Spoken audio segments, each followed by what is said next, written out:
नमस्कार। पिछले दो वीडियोस के अंदर हमने महेंद्र रूमल की प्रेम कहानी पढ़ी और हमने वीरमदेव और फिरोजा की कहानी पढ़ी।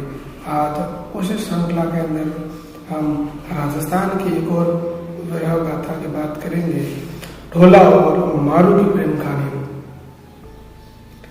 राजस्थान की सबसे प्राचीन कहानी है और मैं इस कहानी को बता रहा हूँ और मैं जिसको आधार मान रहा हूँ वो है राजस्थान के महान साहित्यकार लक्ष्मी कुमार चुंडावात और उनके द्वारा लिखी गई दो किताबें, एक मूमल और दूसरी मांझड़ आरात। इन दो किताबों को मैं रेफरेंस ले रहा हूँ जिसके अंदर जो लिखी हुई बातें हैं वो मैं आपको बता रहा हूँ। राजस्थान के अंदर पहले अक्सर अकाल पड़ते थे और हमारे इतिहासकारों ने बहुत अच्छा बताया है कि तीजो कुरियो आठवों काल अर्थात प्रत्येक 3 साल के अंदर आधा काल और प्रत्येक 8 साल के अंदर एक पूरा काल होता था जिसके अंदर जल, अन्न और आचार्य की कमी हो जाती थी। राजस्थान के अंदर अकाल के बारे में बताया गया है कि पग पुंगड़ धड़ कोटड़ो उद्रज बीकानेर फूलो चुको जोधपुर और ठावर जैसलमेर अर्थात राजस्थान के लोग अकाल को एक इंसान के रूप में मानते हैं और वो कहते हैं कि उस अकाल रूपी इंसान की जो पैर है वो पुंगल के अंदर है और जो उसका जो धड़ है, शरीर है, वो कोटड़ा बाड़मेर के अंदर है और उधर अर्थात उस अकाल रूपी इंसान का जो पेट है वो बीकानेर के अंदर है। और जैसा भूलो चुको जोधपुर अर्थात वो इंसान कभी भूल कर जोधपुर जाता है और ठावर जैसलमेर अर्थात उसका जो स्थायी निवास है वो जैसलमेर है। मैं इस कहानी को शुरू कर रहा हूँ। ये कहानी जहाँ से जुड़ी हुई है वहाँ से हम बात करते हैं। राजस्थान के अंदर एक जिला है बीकानेर और बीकानेर के अंदर एक तहसील है पुंगल। पुंगल के अंदर बहुत समय पहले भयंकर अकाल पड़े थे और अक्सर हमारे लोग अकाल के समय एक स्थान से दूसरे स्थान जाते हैं जहाँ पानी और उनको उद्योग धंधे लगे। पुंगल का वो परिवार मालवा आ गया। मालवा के अंदर एक गांव था, नाम था नरवर। नरवर के अंदर आकर वो रहने लगे। वहाँ पर उनके पशुओं के लिए चारा मिल गया, उनके लिए रहने और खाने की व्यवस्था हो गई और उसी पुंगल के परिवार की एक बेटी थी, नाम था मारू या मारवाड़ भी कहते हैं। और जो नरवर के वहाँ के जो राजा थे नाम था सोडा सिंह। सोडा सिंह के बेटे का नाम था ढोला। और जो सोडा सिंह है जो बीकानेर का जो परिवार था उनके साथ दोस्ती कर दी और वो दोस्ती रिश्तेदारी में उन्होंने बदल दी और ढोला की सगाई मारू के साथ तय कर दी।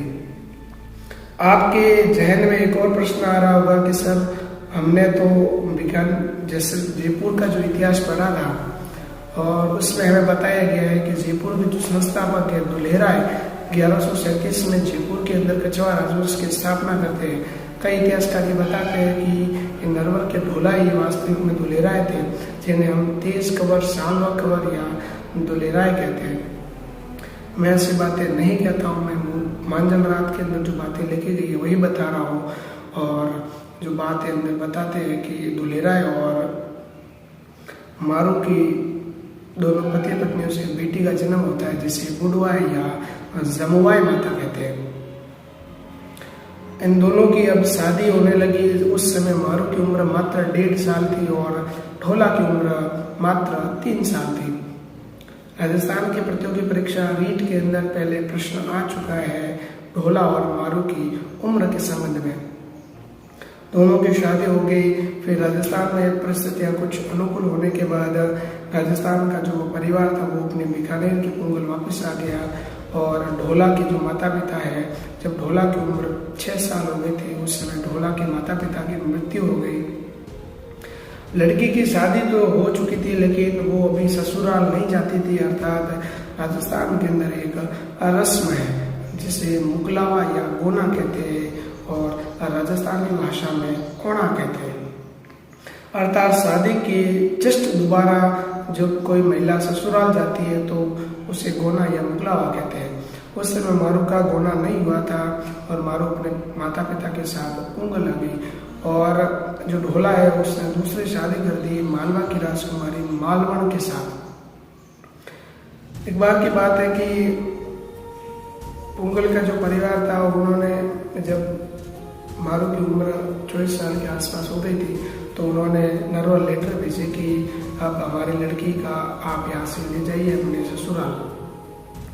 लेकिन जो लेटर भेजे, जो भी संदेश भेजे वो मालवण तक पहुँचते थे, क्योंकि मालवण ने वो संदेश जो वहाँ पर स्थानीय नरवर के डाकिये थे उनको बता दिया था कि पुंगल से आने वाले जितने भी पत्र हैं वो मेरे निजी पत्र हैं और वो ढोला तक न पहुँच नहीं पाए। एक बार की बात है कि जब मारू अपनी माँ को कहती है कि मुझे मेरे सपनों का राजकुमार लेने आ रहा है, तो वो कहती है अपनी माँ कि हमने कई पुंगल नरवा के अंदर हमने कई लेटर भेज दिए लेकिन वहाँ से अभी वापस कोई संदेश नहीं आया है। तो मारू अपनी रोते हुए कुछ दोहे जो लिखे थे ढोला के लिए वो अपनी खिड़की के पास बैठ कर गा रही थी और उसी समय आसपास सिरोही की कुछ ढाडी जाति के जो संगीतकार है वो एक स्थान से दूसरे स्थान जा रहे थे। तो उन्होंने उस लड़की की आवाज़ को सुना और उस लड़की के पास गए और कहा कि भाई आपका क्या संदेश है और आपको ये संदेश किसे भेजना है, आप इतनी विरह ये दोहे किसकी याद में गा रहे हो।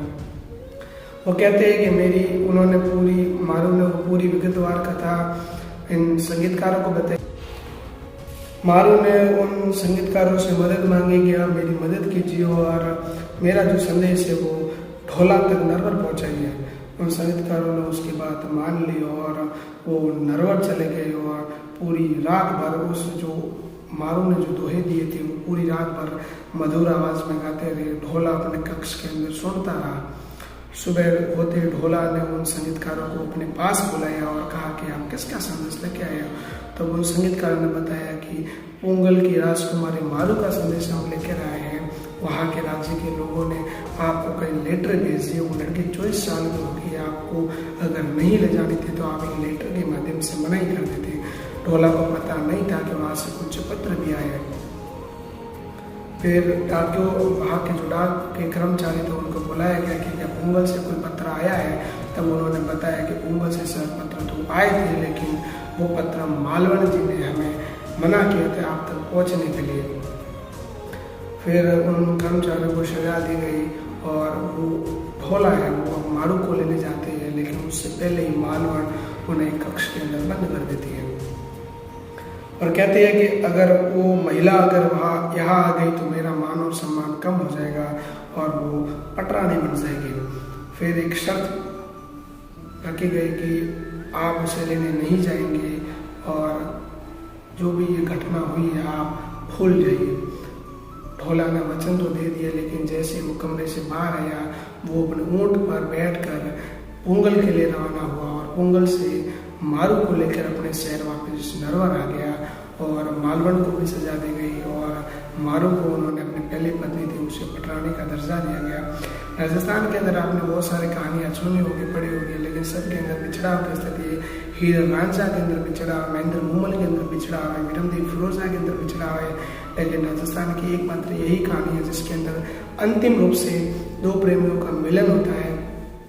आपको ये सब कहानी सुन के बहुत अच्छा लगा होगा और आप कहानियाँ राजस्थान की और राजा और जो भी कहानियाँ हैं मैं आपके समक्ष पेश करूँगा और आप इस चैनल को सब्सक्राइब करें और बेल आइकन को क्लिक करें और आप इसको अधिक मात्रा में शेयर करें और इस चैनल की ग्रोथ में आप अपना योगदान दें। धन्यवाद।